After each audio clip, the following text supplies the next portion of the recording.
Sakal na ang Metro Manila. Mahigit 3.2 milyong sasakyan ang nagsisiksikan sa mga kalsada araw-araw ayon sa MMDA.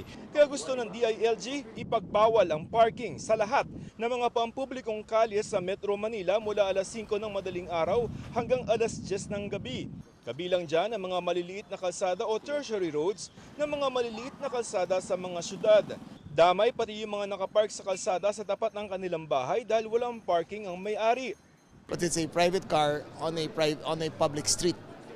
So we will now designate them as no parking zones, especially in the streets which affect Metro Manila traffic. Panukala naman ng MMDA tuwing rush hour na lamang ang ban o tuwing alas 7 hanggang alas 10 sa umaga at alas 5 hanggang alas 8 sa gabi. Sa naging final decision ng Supreme Court sa PEJUDAP case, binibigay po sa MMDA yung absolute authority to control traffic, which will include traffic ordinances and yung pong parking ordinances po ng mga LGUs.